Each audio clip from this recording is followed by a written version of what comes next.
Lots of people travel to the big station at the end of the line. Engines from the other railways sometimes pull their trains. These engines stay the night and go home next day. One day, Gordon was talking to one of these engines. "When I was young and green," he was saying, "I used to work at the big city station.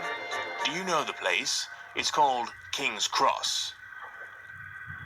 "That station's called Euston. Everyone knows that," snorted the engine. "Rubbish," interrupted Duck. "The big city station is Paddington. I know, I worked there." They argued until they went to sleep. They argued when they woke up. They were still arguing when the other engine went away.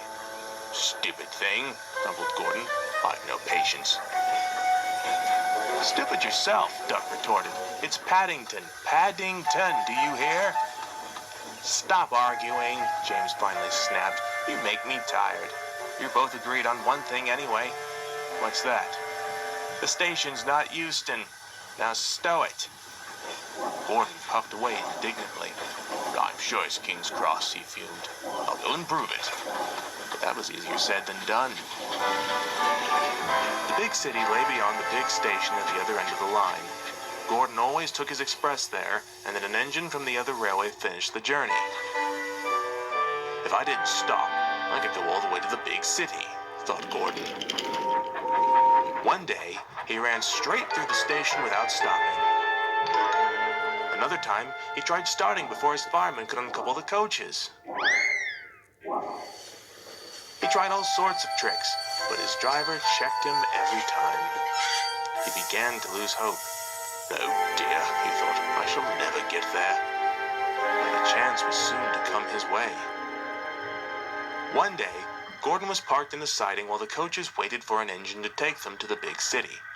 But the engine never came. An inspector came to speak with Gordon's driver and fireman. The engine from the other railway turned over as it was pulling out of the yard. Nothing else can get in or out. We want you to pull the train to the big city. Sir Topham Hatt has given permission for you to make the trip." "Fine," said the driver. "Come on, Gordon. Let's show them what Sir Topham Hatt's engines can really do." "Come on," enthused Gordon. "Let's go." He rolled out of the siding and backed onto the coaches.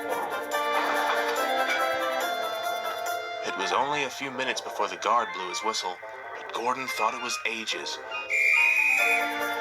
"Come on, come on, come on, come on, come on, come on, come on, come on, come on, come on, come on," he cried. "We're going to town, we're going to town, we're going to town," sang the coaches, slowly at first, then faster and faster.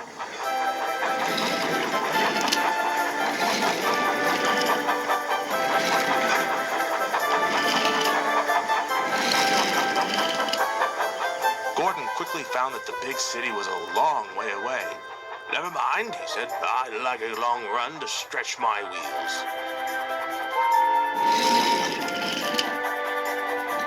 All the same, he was relieved when he rumbled over the bridge and the big city loomed in the distance. Gordon returned the next day. Sir Topham Hatt was there to greet him. "Well done, Gordon," he said proudly. "You really helped us out of a jam there. I hope you enjoyed your stay in the big city." "No, sir, I didn't." "Why ever not?" "Big city station's all wrong, sir," he said. "They've changed it. It's not King's Cross anymore. It's St. Pancras." And he told him about his argument with Duck. Sir Topham Hatt couldn't help but splutter with laughter. "Oh, you silly engines," he chortled. "You're all correct. The big city has many stations. King's Cross, Euston, Paddington, St. Pancras, Victoria, and they're all fine stations." Gordon felt very silly, but he couldn't help but laugh as well. "Well," he said, "that clears that up, but King's Cross is still the best big city station, isn't it?"